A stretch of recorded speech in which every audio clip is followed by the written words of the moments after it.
Orbitando, un podcast con Tomás Castellanos. Bienvenidos.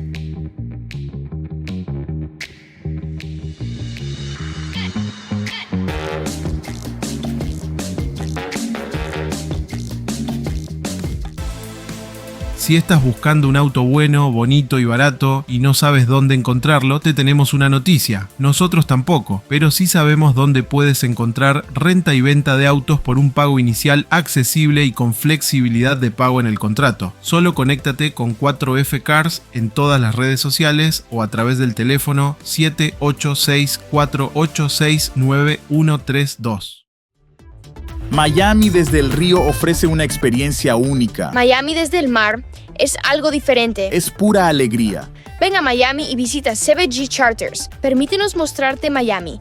Miami desde el mar con CVG Charters.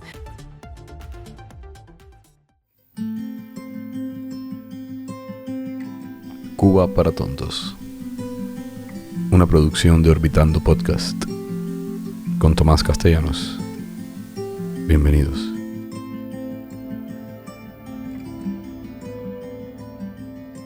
Imagina la isla de Cuba hace miles de años. Extensas costas bordeadas de manglares, selvas tupidas llenas de sonidos de aves tropicales y el olor salobre del mar, mezclado con la humedad de la vegetación. Mucho antes de la llegada de Cristóbal Colón, Cuba ya tenía habitantes que navegaron sus aguas turquesas en canoas, explorando cuevas y levantando asentamientos junto a ríos y costas. En este episodio nos vamos a sumergir en la historia fascinante de los primeros habitantes de Cuba: guanatabeyes, siboneyes y taínos. Acompáñanos en un viaje en el tiempo para descubrir cómo vivían estas culturas, qué comían, en qué creían y qué nos dicen los últimos hallazgos arqueológicos y genéticos sobre ellos.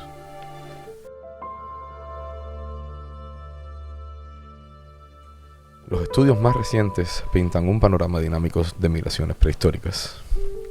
Las evidencias genéticas y arqueológicas indican que el Caribe fue poblado en dos grandes oleadas separadas por milenios. La primera llegó hace unos 6.000 años, en plena edad arcaica.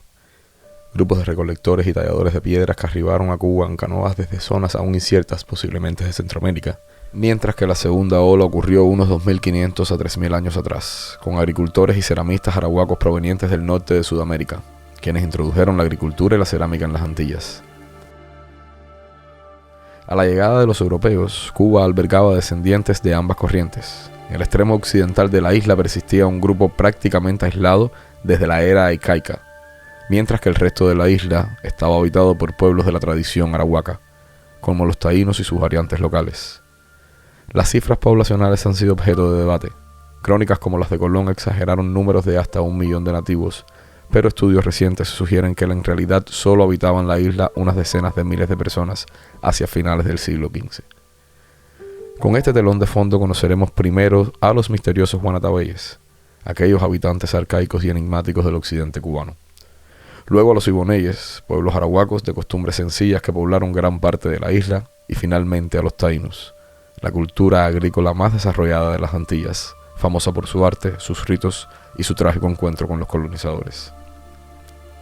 Prepárate para recorrer cuevas decoradas con pictografías antiguas, aldeas entre ceibas sagradas y campos de yuca, mientras desentrañamos datos curiosos y descubrimientos recientes que mantienen viva la voz de estos primeros cubanos.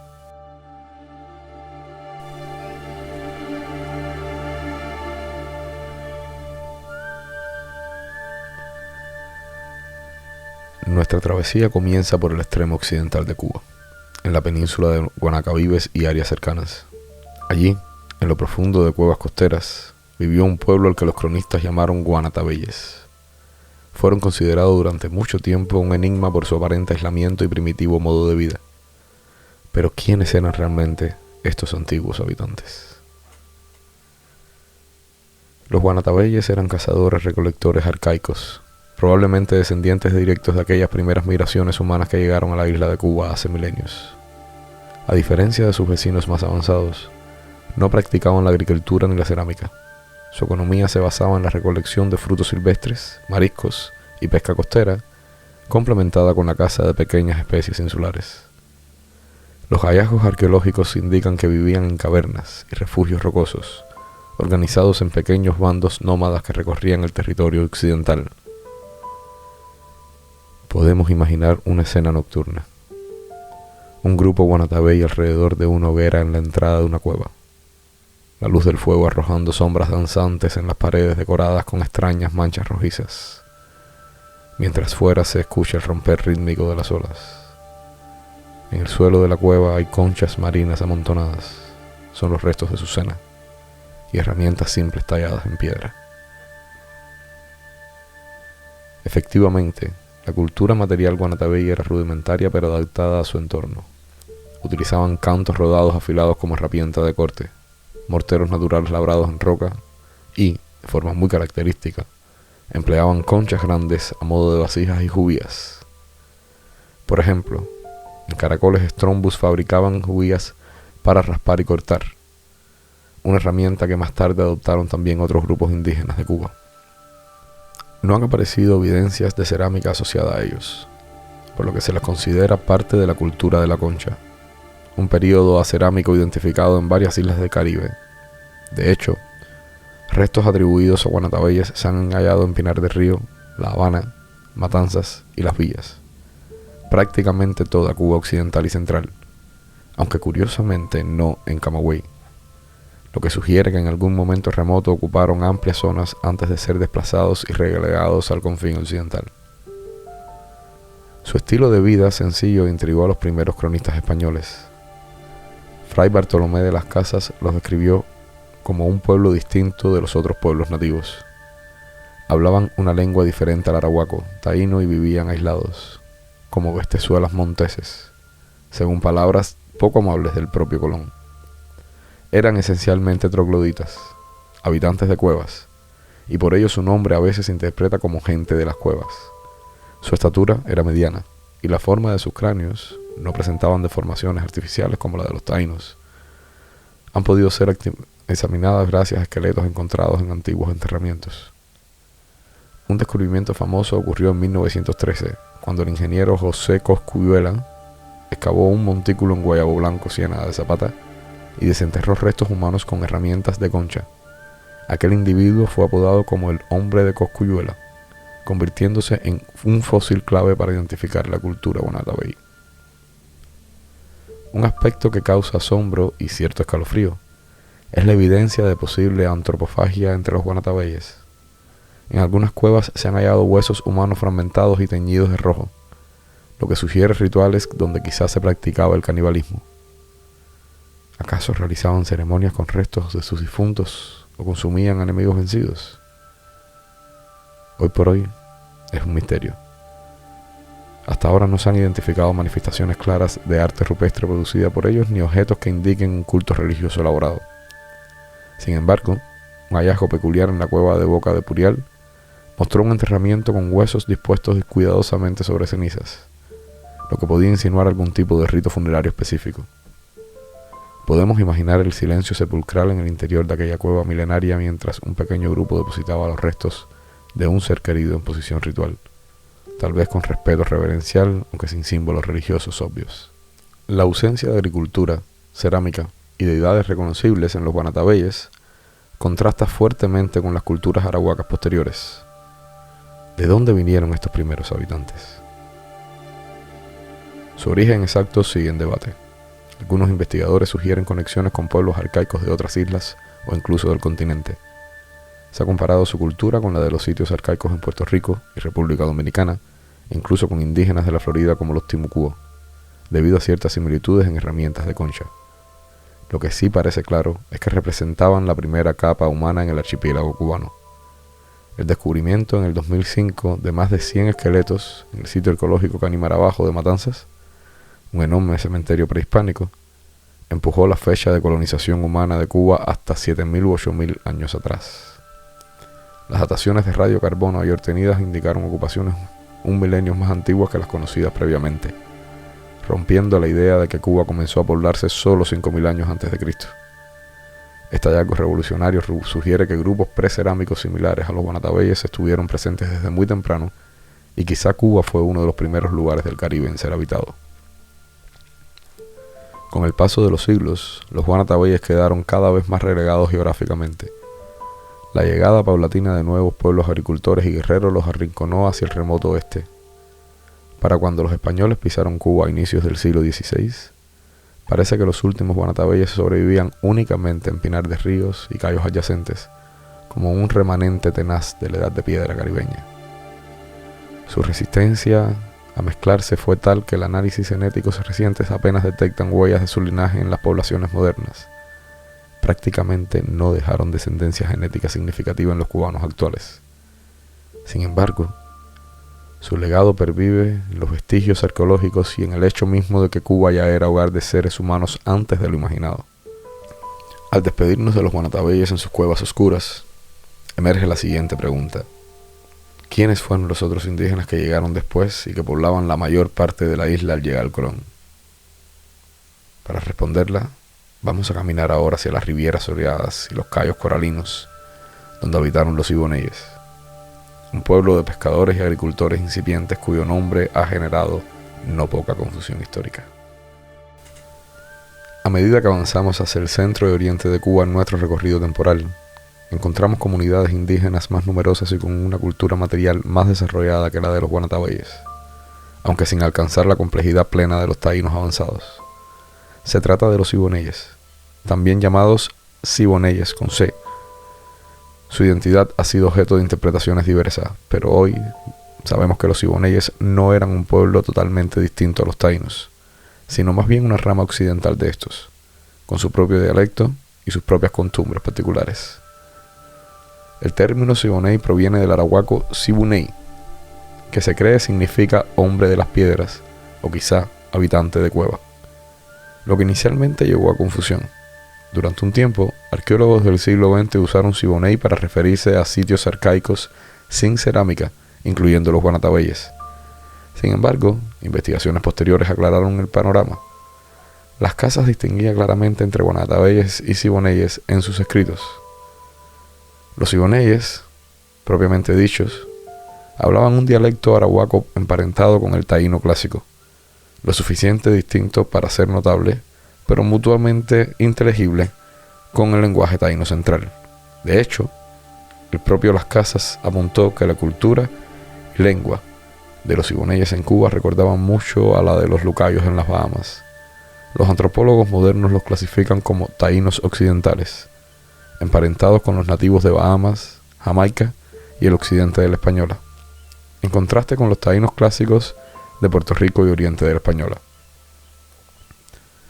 ¿Dónde y cómo vivían los siboneyes? A la llegada española hacia 1500 parecían ser el grupo más numeroso de Cuba.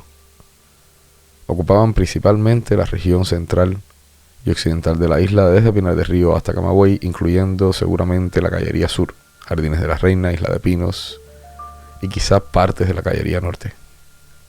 Es posible que muchos residieran en zonas costeras viviendo de la pesca, la recolección marina y una horticultura incipiente. Podemos imaginar un atardecer rosado sobre un cayuelo de la costa sur. Varias familias siboneyes se levantan de sus bohíos de madera y guano junto a la playa. Algunos hombres se hacen a la mar en canoas talladas de troncos para revisar sus trampas de pesca entre los manglares, mientras las mujeres recogen moluscos y cangrejos en la orilla. Otras trabajan en pequeñas huertas de yuca y boniato tierra adentro. El aire huele a leña quemándose lentamente. Sobre una barbacoa, parrilla hecha de madera sobre piedras, se ahuman pescados frescos. Una técnica de cocina que legaron al mundo y cuyo nombre, barbacoa, todavía utilizamos hoy. A diferencia de los guanatabeyes, los siboneyes sí fabricaban cerámica, aunque sencilla, y practicaban algo de agricultura. Sin embargo, no establecieron grandes cacicazgos centralizados. Vivían en comunidades relativamente pequeñas, posiblemente aldeas dispersas lideradas por caciques locales de menor rango. Las Casas señala que, a diferencia de los taínos orientales, altamente organizados, los siboneyes carecían de estructuras políticas amplias o jefaturas regionales integradas. Eran más bien grupos autónomos. Ello no significa que fueran culturalmente pobres. Compartían muchas prácticas con sus primos taínos. Consumían yuca y fabricaban el casabe tostándolo en planchas. Tejían hamacas con fibras vegetales para dormir. Otro legado léxico al español, hamaca es una palabra taína. Confeccionaban redes de algodón para pescar y utilizaban la coa, que es el bastón sembrador, para sus conucos. Restos arqueológicos asociados a Siboneyes incluyen herramientas de piedra pulida como hachas y cinceles, y algunas decoraciones simples.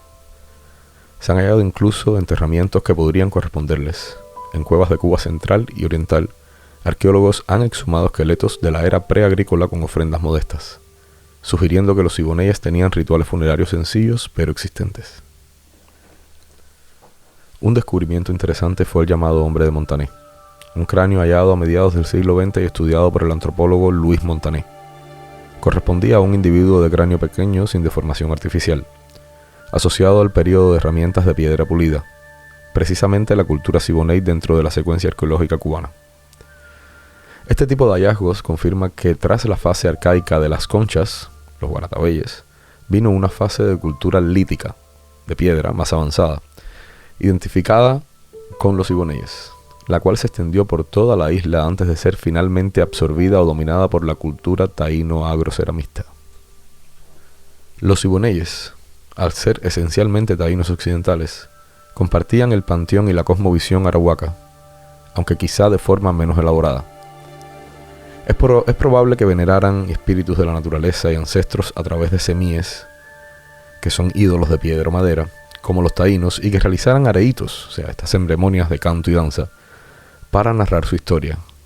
Lastimosamente, de los siboneyes queda poca documentación específica, ya que los colonizadores españoles rápidamente los englobaron junto a los demás como indios caribeños.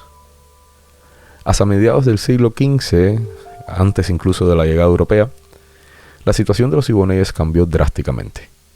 Las oleadas de taínos más avanzados procedentes de otras islas, principalmente de la Española, comenzaron a instalarse en el oriente cubano. Estos recién llegados, a quienes podríamos llamar taínos cubanos tardíos, trajeron caciques poderosos que fueron empujando a los siboneyes de sus tierras más fértiles y costeras. Muchos siboneyes probablemente fueron asimilados pacíficamente, mediante alianzas, matrimonios mixtos o adopción cultural, mientras que otros pudieron haber sido desplazados por la fuerza. Para cuando Colón llegó en 1492 a Cuba, a la región oriental específicamente, los habitantes que encontró allí eran taínos organizados, y los siboneyes quedarían más hacia el centro-oeste, ya sin la primacía de antaño. Con la conquista española a partir de 1511, los siboneyes, junto con los demás indígenas cubanos, sufrieron un destino trágico. Enfermedades, trabajo forzado, violencia. Todo esto y muchas otras cosas diezmaron a la población taína. En pocas décadas prácticamente desaparecieron como grupos étnicos diferenciados. Sin embargo, su herencia no se fumó del todo. Estudios genéticos modernos en poblaciones cubanas muestran que persisten linajes maternos amerindios.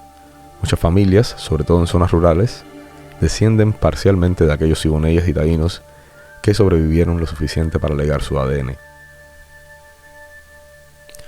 Un estudio del 2018 logró extraer ADN de un esqueleto de una mujer taína de 1000 años de antigüedad y compararlo con genomas actuales. El resultado confirmó una clara relación con los caribeños contemporáneos, desmintiendo el mito de la extinción total de estos pueblos. En otras palabras, la sangre siboney taína sigue corriendo, aunque mezclada, en las venas de Cuba y del Caribe. Antes de adentrarnos plenamente en la cultura taína, vale la pena mencionar algunos hallazgos arqueológicos recientes vinculados a estos pueblos arahuacos en Cuba. En el 2017, espeleólogos cubanos exploraron cuevas nunca antes estudiadas en Holguín, oriente de Cuba, y descubrieron pinturas rupestres y petroglifos notables. Entre ellos había pictogramas geométricos negros y una talla en la roca con forma de cabeza de tortuga, posiblemente símbolos rituales de los nativos. Estos hallazgos en la localidad de Guayacanes, cerca de la bahía de Samá, se suman a más de 3000 sitios arqueológicos precolombinos registrados en la isla. En cavernas de Jibara, también Holguín, se habían encontrado previamente evidencias de ceremonias aborígenes. Incluso en la provincia de Granma, en una zona donde no se conocían asentamientos indígenas, se identificó recientemente un sitio con restos culturales, ampliando el mapa de la ocupación arahuaca. Todo esto sugiere que los siboneyes taínos dejaron su huella en rincones que apenas empezamos a desentrañar. Habiendo explorado la cultura siboney, que constituye un puente entre la antigüedad arcaica y la sociedad taína avanzada, enfoquemos ahora nuestra mirada en los taínos, los habitantes indígenas más conocidos de Cuba y el Caribe, cuyo legado cultural es vibrante y profundamente influyente hasta nuestros días. Llegamos finalmente a los taínos, protagonistas de la época inmediatamente anterior a la conquista de gran parte del Caribe. Los taínos no eran originarios de Cuba per se, sino que formaban parte de la amplia familia arahuaca que se extendió por las Antillas Mayores, Cuba, La Española, Puerto Rico, Jamaica y las Bahamas. En Cuba, los taínos ocuparon sobre todo la región oriental y central.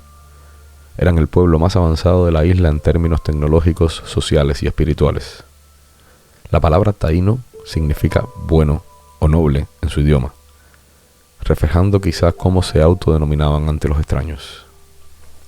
¿Cómo vivían los taínos cubanos? Podemos visualizar un gran yucayeque o aldea taína en lo que hoy es la provincia de Holguín o Guantánamo alrededor del año 1400.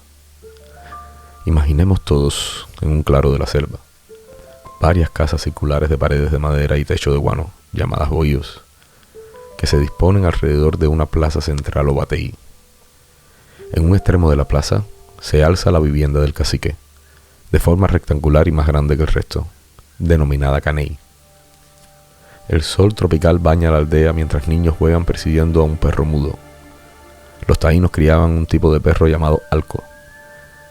Mientras tanto, las mujeres tejen cestas de hamacas bajo la sombra de una ceiba sagrada y los hombres regresan del monte cargando raíces de yucas y frutos recolectados. El aire se llena del aroma del casabe recién horneado sobre planchas de barro y del humo de leña de aroma dulce. En el centro, la vista se dirige a un curioso juego en marcha. Varios jóvenes golpean con las caderas y antebrazos una pelota de caucho en la plaza.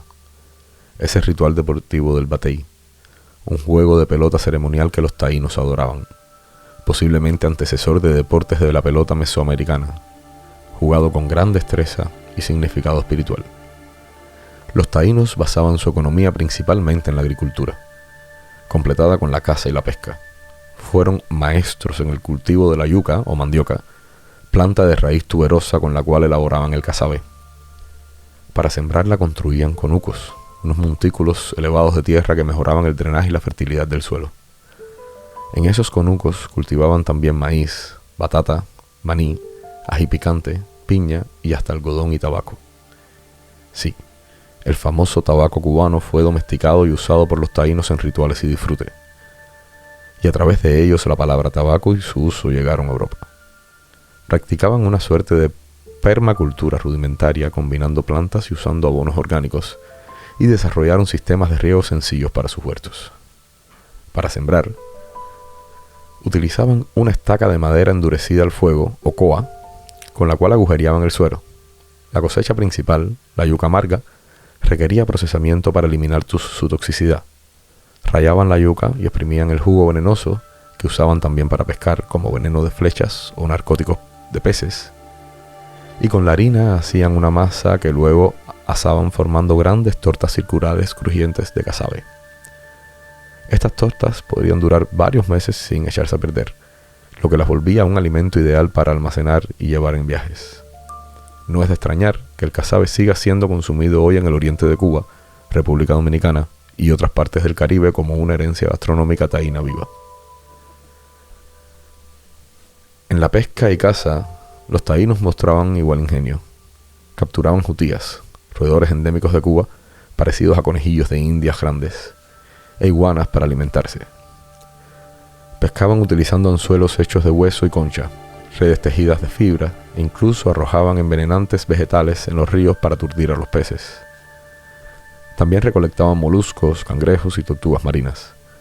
Para la caza menor y la guerra empleaban arcos y flechas, aunque curiosamente en las Antillas las flechas a veces no llevaban la punta de piedra, sino simplemente madera afilada, o embebida por un veneno.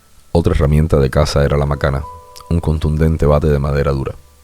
Los taínos no conocían animales de tiro ni metales, pero su estilo de vida sí les proveía todo lo que necesitaban directamente de la naturaleza. La vida cotidiana taína transcurría plácidamente, marcada por las estaciones de siembra y cosecha y por celebraciones rituales. Eran, según las crónicas, gente alegre y pacífica en general. Gustaban de adornarse con pinturas corporales hechas de achiote para tonos rojos y carbón para los tonos negros, así como con joyas de concha, hueso y piedra. El algodón que cultivaban lo hilaban para confeccionar taparrabos y otras prendas simples. generalmente usada por mujeres casadas, pues las solteras solían ir con pequeñas faldas cortas de algodón llamadas nahua, mientras que los hombres llevaban taparrabo o sencillamente nada. Los taínos también nos legaron palabras que reflejan su cotidianidad. Además de hamaca, tabaco, canoa, casabe y barbacoa, también la palabra huracán proviene del taíno huracán, nombre que daban a las temidas tormentas tropicales. De hecho, en su mitología, Huracán no era exactamente un dios maligno como interpretaron los españoles, sino la personificación del espíritu del viento huracanado que entendían que varios espíritus se confabulaban para desatar esas tormentas. Esta es solo una muestra de la rica cosmovisión taína. La espiritualidad de los taínos era compleja y hermosa. Eran politeístas y animistas. Creían en un ser supremo al que llamaban Yaya o Yokahu, según distintas regiones, creador de todo lo visible e invisible.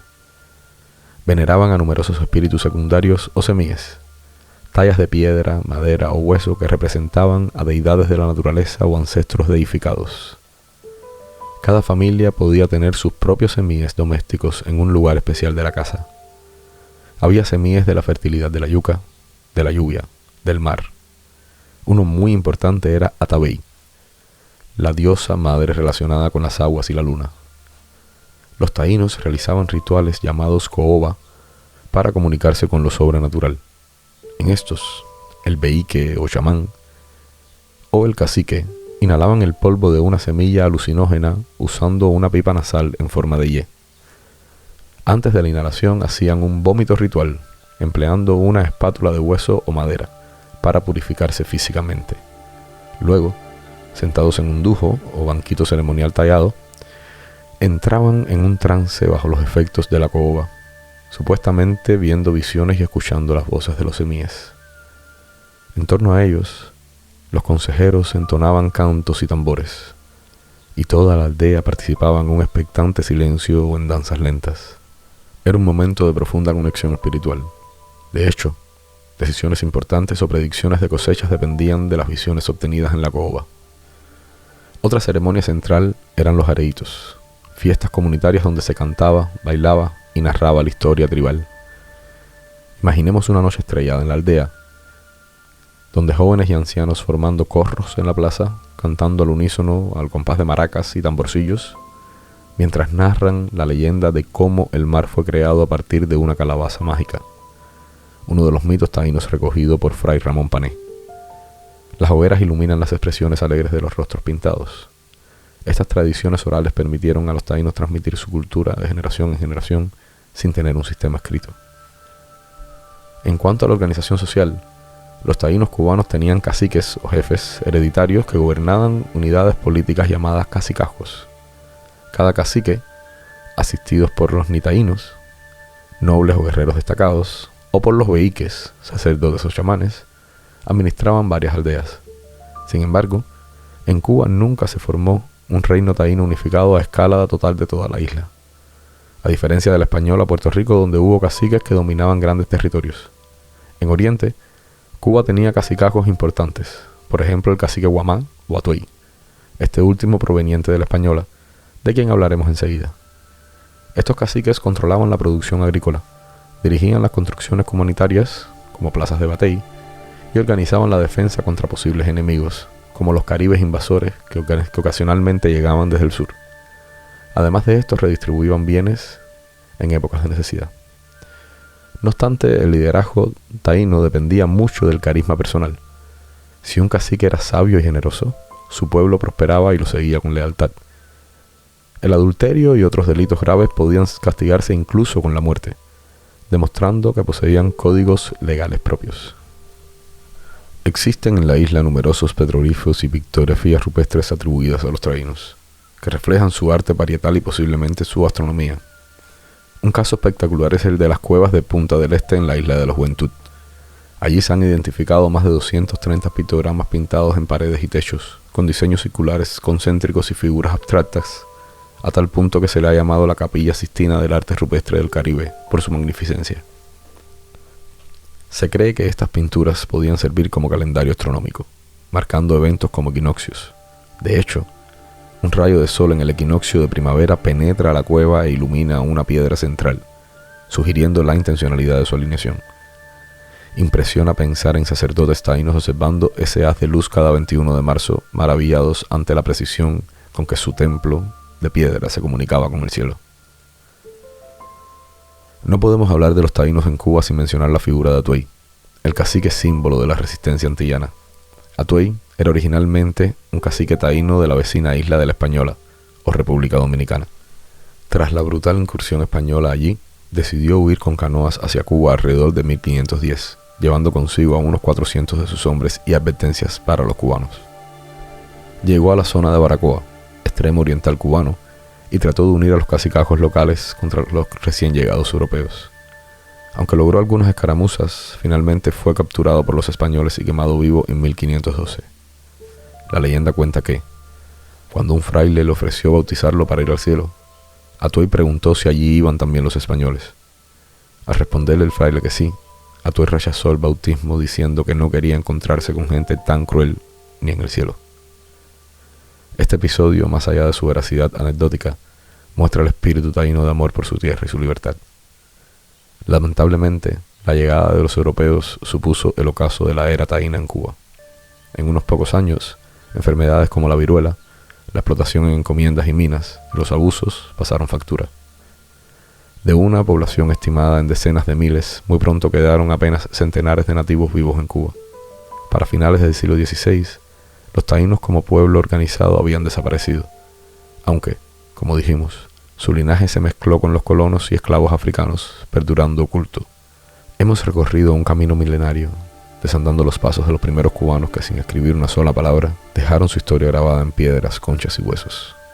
Desde las cuevas profundas donde ardía el fuego de los guanatabeyes, pasando por las costas laboriosas de los iboneyes, hasta las aldeas taínas donde el humo del casabe se mezclaba con cantos sagrados. Cada pueblo aportó una visión única del mundo, una manera de habitar y soñar la isla. Puede que sus nombres hoy apenas se escuchen en las aulas o los titulares, pero siguen presentes.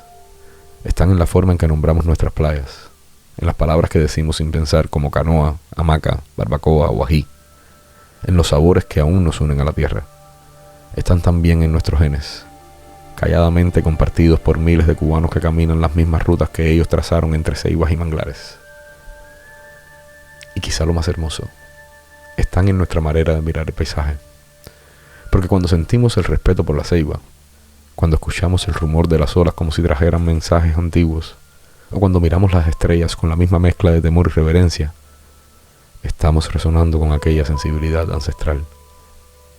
Recordar a los guanatabeyes, siboneyes y taínos no es solo un acto académico o arqueológico, es un ejercicio de empatía y pertenencia. Es recordar que, antes de la historia escrita, hubo humanidad vibrante, compleja, llena de afectos, de silencios y de sabiduría natural. Que este viaje no termine aquí. Que cada playa, cada cueva, cada palabra que pronunciemos con herencia taína, sea también una oportunidad para recordar de dónde venimos. Porque no hay futuro sin raíces, y estas, aunque enterradas por los siglos, aún respiran bajo la tierra cálida de Cuba.